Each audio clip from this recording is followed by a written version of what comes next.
He was just a broke single dad in row 17, until the plane fell, and the CEO called his name. The flight was running late, the terminal buzzed with complaints and tired sighs, and Michael Bennett sat slouched in a plastic chair at gate 34 with a crayon drawing clutched tightly in his hand.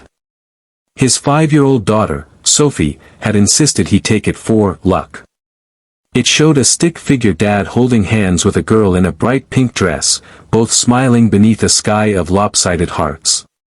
He smiled, more out of love than joy. Michael was a mechanic by trade, but he hadn't worked in nearly 4 months. The factory closed. His savings ran out. Sophie's mom left years ago. Now it was just the two of them scraping by in a shared studio apartment in Detroit, and this trip to Dallas wasn't for a vacation, it was a desperate job interview with a company that hadn't even promised anything. He had borrowed the last of his credit line for the ticket. Everything rode on this. He boarded the plane quietly and slipped into his seat, row 17, seat A, window seat. He stared out at the tarmac, clutching his backpack to his chest like it was armor. Beside him sat a sharply dressed older man in a tailored blue suit and silver cufflinks. Michael gave a polite nod. The man didn't look up, too busy typing on a sleek laptop. "Welcome aboard, gentlemen," the flight attendant said cheerily. "We're just waiting on final clearance." As the plane lifted off, turbulence made it tremble slightly. Michael gripped the armrest, more out of life anxiety than fear of flying. The man beside him finally spoke. "First time flying?" Michael chuckled softly. "No, just first TME flying with everything I have on the line." The man raised an eyebrow, intrigued. "Big meeting?" "Kind of," Michael said. "Job interview. Hoping it's the break we need." He didn't elaborate, and the man didn't push. They flew on in silence for another hour. The plane had just reached cruising altitude when a sharp jolt rattled it from tail to nose. Then, another. Stronger. Suddenly, oxygen masks dropped. Screams erupted. The cabin tilted violently. Michael grabbed his mask and fumbled to secure it. People were crying. The flight attendants tried to calm everyone, but the lights flickered. Something was very wrong. In those moments, heart racing, breath catching, his daughter's drawing pressed tightly to his chest, Michael wasn't thinking about the job. Or the debt. Or even his own life. He was thinking about Sophie. How she would grow up. Who would love her? Who would hold her hand when she had bad dreams? The man beside him was pale, breathing heavily. Michael reached out instinctively, gripping the man's forearm. "It's okay. We're still here," he said, though he didn't believe it himself. Then, darkness, when Michael woke, it was in a hospital bed, his body sore but intact. A nurse hovered nearby. "You're awake," she smiled. "You're one of the lucky ones." He blinked. The plane. It crashed during an emergency landing. Most survived.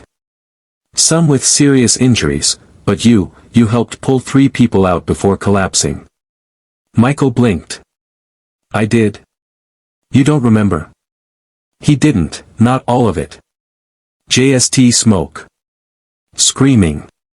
Crawling back into the wreckage, pulling a woman out by her jacket, then a teenager. And then, he remembered seeing the suited man, pinned under a fallen overhead bin. "Is the man who sat next to me, is he?" The nurse smiled. "He made it. He's been asking about you." 2 days later, as Michael sat propped up in bed, the door opened.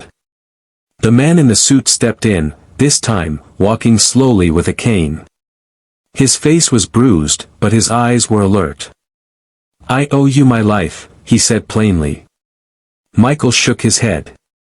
"You'd have done the same." "Maybe. But you did it."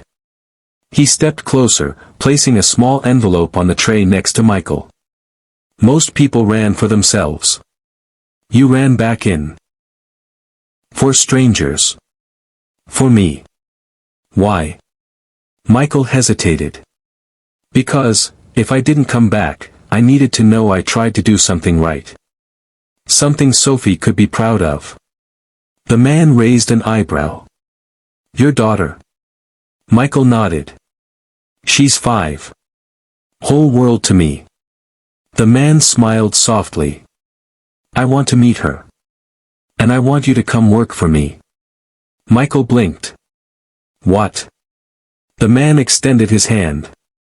My name's Henry Dalton. CEO of Dalton Aeronautics.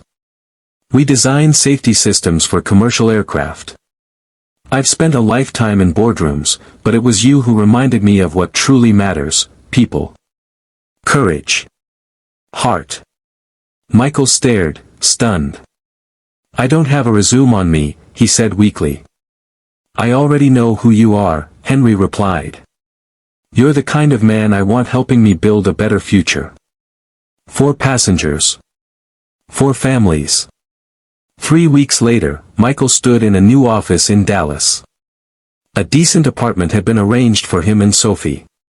He had a suit that actually fit. He was now part of the team designing emergency safety upgrades, not because he was an engineer, but because he'd lived through what most only imagined. Sophie danced around the office, holding her crayon drawing, now framed on Henry Dalton's desk. She said it brought me luck, Michael chuckled. She was right, Henry said. She brought us all a little luck. That weekend, as they all sat on a picnic bench, Michael, Sophie, and Henry, eating ice cream in the sun, the older man placed a gentle hand on Michael's shoulder. You thought you were just a broke single dad in row 17, he said. But when the world started falling, you rose. Michael looked at Sophie, then at Henry. I didn't know I could. That's what heroes are, Henry said. They don't know until the moment asks for them. In time, Michael became the voice for passengers in safety policy. He gave talks. Helped shape procedures. But he never lost who he was. A dad who once had nothing but love, courage, and a child's drawing to keep him going. And in a world full of noise and ego, one act of selflessness on a falling plane had lifted him, not just into a new life, but into the hearts of all who heard his story.